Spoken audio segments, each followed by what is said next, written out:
perbuatan dosa dan kesalahan. Di mana di sini dikatakan ismatuhum kasairil malaikah. Ketahuilah bahwasanya para nabi dan para rasul itu Allah jaga seperti Allah Subhanahu wa taala menjaga para malaikat-malaikatnya. Wajibatun wa fadlul malaikah. Hal yang demikian wajib.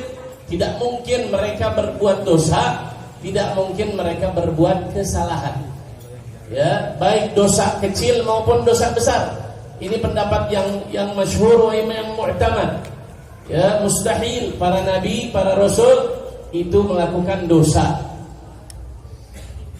Dikatakan di sini oleh Abu Yasaid Muhammad bin Alwi al-Maliki, yajibu ala kulli mukallafin, bahwasanya wajib bagi kita sebagai orang yang mukallaf, yang diberikan taklif oleh Allah Subhanahu wa taala, apa yang diwajibkan? An ya'taqida, kita harus meyakini, kita harus mengimani, ya, annal anbiya wal rusul alaihimussalam, bahwasanya seluruh para nabi tidak kita kecualikan, ya, tidak ada pengecualian, semuanya para nabi, para rasul itu dijaga, ma'sumun, dijaga oleh Allah Subhanahu wa taala dari dosa-dosa. Kama annal malaikata ma'sumun, sebagaimana para malaikat semuanya ma'sum. Yaf'aluna ma yu'marun, sifatnya para malaikat itu mereka mengerjakan apa yang diperintahkan oleh Allah Subhanahu wa taala kepada mereka semua. Sehingga mereka digolongkan orang-orang atau makhluk yang taat kepada Allah Subhanahu wa taala. Fahum munazzahuna 'anil wuqu'i fil ma'asi. Mereka semua para nabi itu munazzahun, disucikan, terjaga, ya, dari terjadinya atau mereka jatuh ke lembah maksiat, ke lembah dosa, ya, ke lembah yaitu kesalahan dan ketidaklayakan yang dilakukan oleh seorang nabi. Itu enggak mungkin, ibadallah. Fala yatrukuna wajiban, sehingga mereka enggak pernah meninggalkan hal-hal yang wajib. Ya, mereka tidak pernah meninggalkan yang wajib. Semuanya mereka lakukan. Ya, hal-hal yang sunnah, yang dianjurkan saja itu mereka kerjakan, apalagi yang wajib. Wala yartakibuna muharraman, dan mereka tidak melakukan yaitu sesuatu yang haram.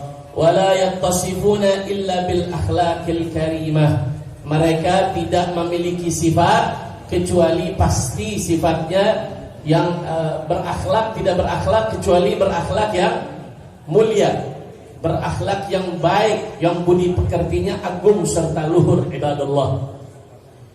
Li'annahum qudwatun hasanah. Kenapa?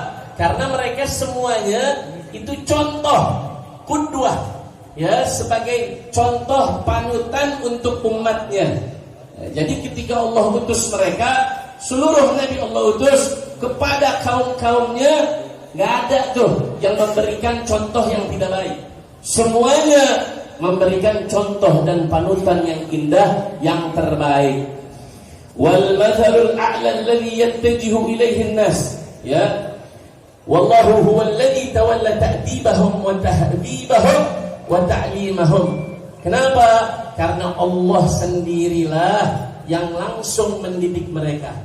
Allah sendiri yang langsung mengarahkan kepada mereka, mengajarkan kepada mereka, memberikan arahan bimbingan ilahiyah, sebagaimana Nabi sallallahu alaihi wasallam yaitu berkata, "Addabani Rabbi fa ahsana ta'dibi."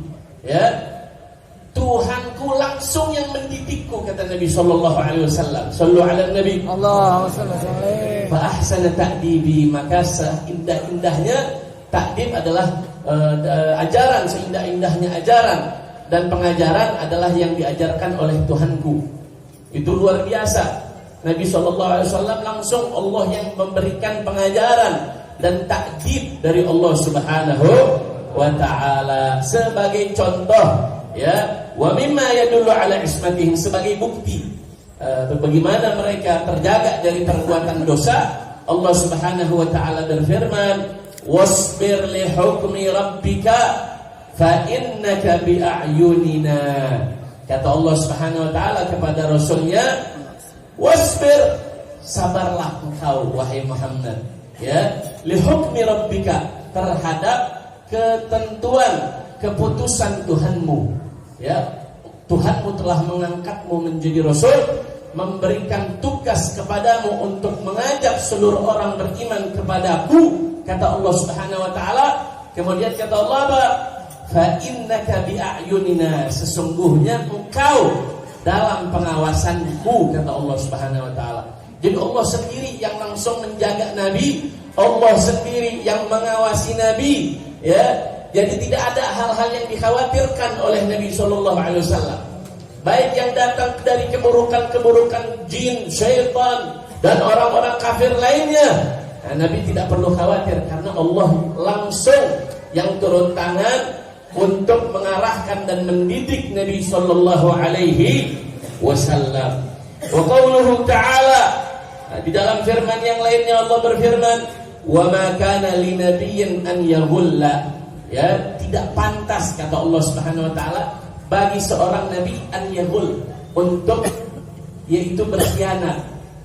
Berkhianat itu dosa apa perbuatan baik? Perbuatan dosa atau perbuatan baik? Maka kata Allah Subhanahu wa taala, tidak mungkin, ya, tidak pantas bagi seorang nabi untuk berkhianat, an yaghulla. Wa qauluhu ta'ala, wa alqaitu 'alaika mahabbatan minni wa litusna'a 'ala 'aini. Kata Allah Subhanahu wa taala ketika menceritakan, yaitu Nabi Musa alaihi salam, ya, ketika Allah Subhanahu wa taala hanyut memberikan ilham kepada ibunya Musa untuk menghanyutkan, yaitu bayi Musa saat masih kecil. Allah sendiri yang langsung mengatakan kepada Musa apa? Wa alqaitu 'alaika mahabbatan minni, dan telah aku limpahkan kepadamu mahabbah, ya, cinta dariku, kata Allah Subhanahu wa taala. Jadi begitu diambil oleh istrinya Fir'aun, dilihat bayi Musa itu langsung jatuh cinta. Siapa yang memberikan rasa sayang dan rasa cinta? Allah Subhanahu wa taala. Makanya ini bentuk penjagaan Allah Subhanahu wa taala, yaitu hifdzul ilahi kepada para nabinya. Walitusna'a 'ala 'aini, dan engkau akan diasuh langsung di bawah pengawasanku, kata Allah Subhanahu wa taala. Jadi para nabi saja sejak masih kecil tuh udah dijaga oleh Allah Subhanahu wa taala, dan baik dari perbuatan dosa maupun kesalahan yang kecil-kecil. Sebagai contoh, pernah Nabi sallallahu alaihi wasallam, Nabi kita Muhammad sallallahu alaihi wasallam dulu masih kecil, ya, ketika beliau sebelum diangkat menjadi rasul dan nabi, beliau itu punya teman. Beliau bergaul dengan anak-anak seusia beliau. Saat malam hari tiba, itu anak-anak seumuran Rasulullah SAW mengajak Nabi SAW untuk pergi ke suatu acara, ya, suatu pesta. Kalau kita sekarang, zaman sekarang apa itu? Kalau biasa tempat pesta-pestanya orang Arab ada samar, ada gambus. Kalau di sini biasa apa? Dangdutan. Jadi Nabi diajak oleh teman-teman seusianya untuk menonton, menghadiri acara tersebut, sebagaimana di dalam hadis sahih diceritakan. Begitu Nabi SAW udah sampai acara tersebut, ya, udah tengah malam, Allah kirimkan rasa ngantuk, nuas. Allah kirimkan rasa kantuk yang luar biasa, sehingga Nabi nggak bisa, yaitu nggak bisa melek lagi. Akhirnya Nabi tidur, sallallahu alaihi wasallam. Nabi tertidur. Dan diceritakan Nabi bangunnya itu saat matahari sudah panas terik mengenai mukanya. Akhirnya beliau terbangun. Berarti Allah Subhanahu wa taala tidak ridho Nabi bergadang. Itu contoh Nabi dilarang oleh Allah Subhanahu wa taala, dijaga oleh Allah Subhanahu wa taala untuk melakukan hal-hal yang sia-sia, yang tidak mungkin tidak ada manfaatnya. Saya tidak bilang bergadang itu haram ya. Nanti soalnya yang bilang Habib Ali bilang begadang itu haram, bukan. Ya, kalau Roma Irama bilang apa? Begadang jangan begadang. Itu ada ajarannya. Makanya Allah Subhanahu wa taala saking menjaganya Nabi sallallahu alaihi wasallam, Allah sampai-sampai dalam hal-hal yang tidak ada manfaatnya itu Nabi dijaga. Ayuhal ikhwan. Nabi SAW saking diajarkan langsung oleh Allah Subhanahu wa taala tidak pernah melakukan sesuatu hal yang sia-sia, apalagi perbuatan dosa. Makanya dulu di masyarakat Makkah saat itu banyak sekali, itu masih zaman jahiliyah sebelum Nabi SAW diutus menjadi Nabi dan Rasul. Itu banyak sekali perbuatan-perbuatan jahiliyah yang tidak pernah Nabi lakukan. Orang-orang secara umum, ya secara besar masyarakat Makkah saat itu melakukannya, kecuali orang-orang tertentu. Salah satunya seperti Nabi Shallallahu Alaihi Wasallam yang Allah jaga langsung, di mana masyarakat Makkah saat itu masih sering gemar dengan yang namanya minuman khamar. Ya, itu nama khamar itu udah seperti apa? Udah seperti air. Jadi udah minuman pokoknya, minuman yang utama bagi masyarakat Arab Makkah saat itu. Sekalipun begitu, Nabi nggak pernah meminumnya, meneguknya. Ayuhal ikhwan. Ya, Nabi SAW itu saat itu belum turun, yaitu hukum tentang haramnya khamar. Tapi sekalipun Nabi tidak pernah melakukan atau meminum khamar, meminum minuman keras. Begitu juga orang masyarakat Mekah saat itu gemar berjudi, ya, gemar suka mengundi-undi dan lain-lain yang diperbolehkan, tapi tidak ada manfaat sama sekali. Makanya Nabi tidak melakukan hal-hal tersebut. Lagi-lagi karena penjagaan dari Allah Subhanahu wa taala. Masyarakat Mekah saat itu ada, kalau mau tawaf mereka suka telanjang. Nabi SAW dijaga muruahnya oleh Allah Subhanahu wa taala. Wibawanya dijaga oleh Allah Subhanahu wa taala. Beliau juga tidak pernah sujud kepada sanam, enggak pernah. Sekalipun dulu masih kecil, masyarakat umumnya itu semuanya, hampir semua, yaitu sujud kepada berhala-berhala yang ada di Ka'bah. Nabi SAW tidak pernah sama sekali. Lagi-lagi karena penjagaan dari Allah Subhanahu wa taala. Wa kadzalika hufidha minasyaitan. Juga Nabi SAW mendapatkan penjagaan khusus dari Allah Subhanahu wa taala dari syaitan.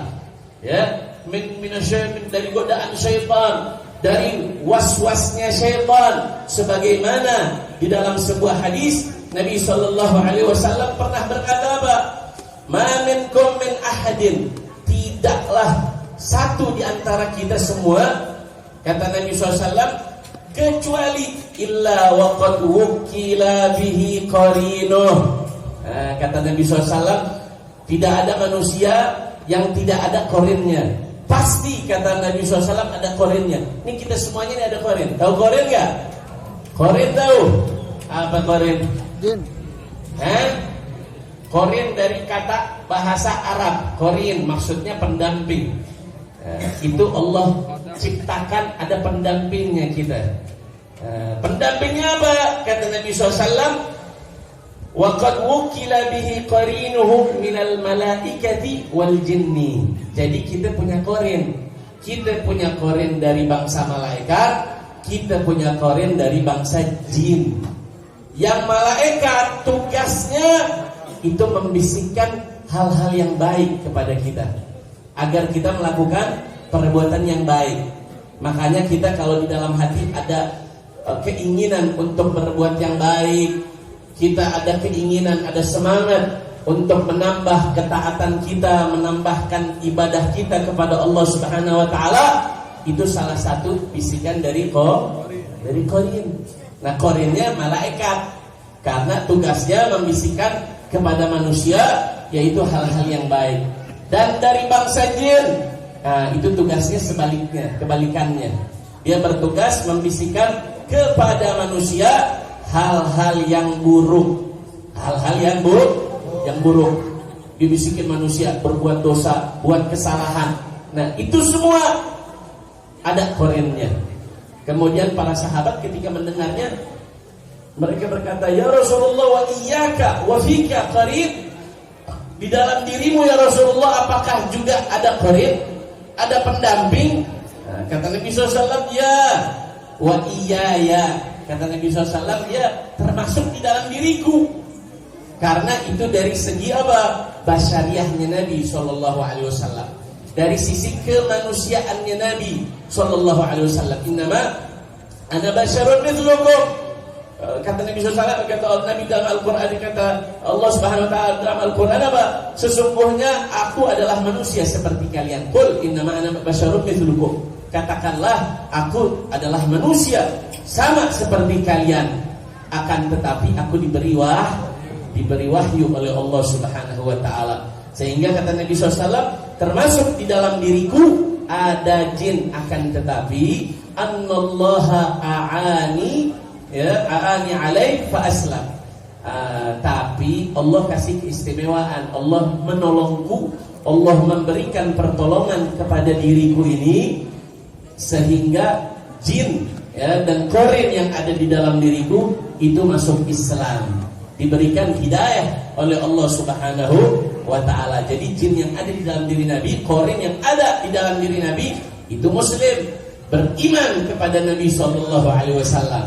Itu keistimewaan untuk Nabi Muhammad SAW. Ya, fala ya'muruni illa bi khair.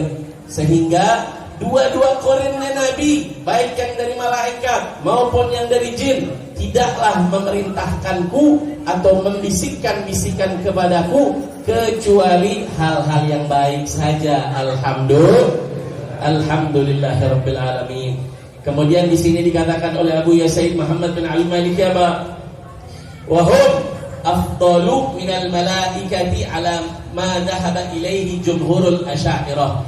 Para nabi, ya, para nabi itu mereka lebih afdal derajatnya dibandingkan para malaikat. Jadi nabi itu derajatnya lebih mulia, lebih afdal dari para malaikat. Ini pendapat dipilih oleh jumhur, mayoritas ulama Asy'ari dari kalangan Ahlus Sunnah wal Jamaah. Apa dalilnya? Wad dalilu ala dzalika qauluhu ta'ala, wa idh qulna lil malaikati isjudu li adama fasajadu. Ya, ketika Allah memerintahkan seluruh malaikat untuk bersujud kepada Adam. Adam adalah seorang bashar, beliau seorang manusia dan diangkat menjadi nabi oleh Allah Subhanahu wa Ta'ala. Amarahum bisujudi ta'ziman lahu. Allah yang memerintahkan Adam untuk sujud, untuk Allah memerintahkan malaikat kepada mereka semuanya untuk bersujud kepada Adam sebagai bentuk apa? Ta'ziman lahu, penghormatan, mengagungkan Adam. Ini salah satu bukti kenapa para anbiya itu lebih afdal dari para malaikat. Kalau lam yakun Adam afdala minhum lama amaru bisujudilah. Kalaulah Adam tidak lebih derajatnya lebih tinggi dari para malaikat, Allah nggak bakal suruh, ya, para malaikat untuk sujud kepada Adam. Wa mimma yajibu i'tiqaduhu, kata Abu Yasaid Muhammad bin Ali al-Maliki dalam pembahasan ini, termasuk yang wajib juga kita yakini dan kita imani apa? Adalah anna ba'dal anbiya war rusula afdalu min ba'd. Jadi sesama rasul ada yang lebih afdal dari rasul yang lainnya. Itu harus kita imani tuh, ya. Harus kita imani. Liqaulihi ta'ala, dengan dalil apa? Tilkar rusulu faddalna ba'dahum ala ba'din. Ya, merekalah para rasul, para nabi, faddalna, telah kami berikan anugerah keutamaan, ya. ba'dahum ala ba'd, sebagian mereka dari sebagian yang lainnya. Jadi ada nabi-nabi yang Allah berikan kekhususannya lebih tinggi dari nabi-nabi yang lain. Itu sebagai bukti bahwasannya di sana tabaqat, derajatnya para nabi itu bertingkat-tingkat. Ibadallah, ya, bertingkat-tingkat, ya. Walaqad faddalna ba'dhan nabiyyina 'ala ba'd, sama telah kami yaitu berikan keutamaan sebagian nabi, sebagian rasul-rasul dari atas yaitu sebagian rasul lainnya. Wala yu'aridu hadha qawluhu ta'ala wala nufarriqu baina ahadin min rusulih, ya. Tidak menjadi suatu permasalahan, bukan sesuatu yang kontradiksi, bukan sesuatu yang berbenturan. Di sana Allah mengatakan apa? Telah kami berikan keutamaan sebagian rasul atas sebagian lainnya. Di dalam ayat yang lain Allah bilang apa? La nufarriqu baina ahadin min rusulih. Tidak kami beda-bedakan satu rasul dengan rasul-rasul yang lainnya. Nah, itu bukan sesuatu hal yang kontradiksi, bukan sesuatu hal yang berbenturan, yang berbeda. Kenapa? Dalam masalah ayat ini berbicara masalah apa? Lianna ma'na hadhil ayah adamut tafriq fi risalatihim wal imani bihim. Itu dalam urusan risalah, ya, kenabian para nabi. Semua nabi nggak boleh kita beda-bedakan dalam masalah risalah dan nubuwah, ya. Dari Nabi Adam sampai Nabi Muhammad yang diceritakan di dalam Al-Quran, itu semua wajib kita imani. Ibadallah, jangan seperti orang-orang Yahudi. Jangan seperti orang-orang Yahudi. Mereka hanya mengimani rasul-rasul, nabi-nabi yang diutus dari bangsa mereka saja. Begitu Nabi Isa datang, tetap dari bangsa mereka, tapi memberikan pengajaran yang mereka lihat berbeda, ya, karena benci, iri, dengki yang ada di dalam diri mereka, sehingga mereka tidak mau mengimani Nabi Allah Isa alaihissalam. Begitu Nabi Muhammad SAW juga diutus, apalagi Nabi diutus dari bangsa Arab, bukan bangsa Yahudi. Oh, tambah lagi mereka nggak percaya kepada Nabi SAW. Makanya Allah larang kita membeda-bedakan, yaitu dalam hal keimanan kita kepada para rasul tersebut dari risalah dan kenabian mereka. Fal mu'minuna laisu kal yahudi wan nasara. Kita sebagai orang-orang beriman jangan sampai seperti orang-orang Yahudi dan Nasara dalam hal tadi, ya. Wa humul ladzina yu'minuna bi ba'dihim wa yakfuruna bi ba'd. Mereka beriman sebagian nabi dan kufur dengan sebagian lainnya.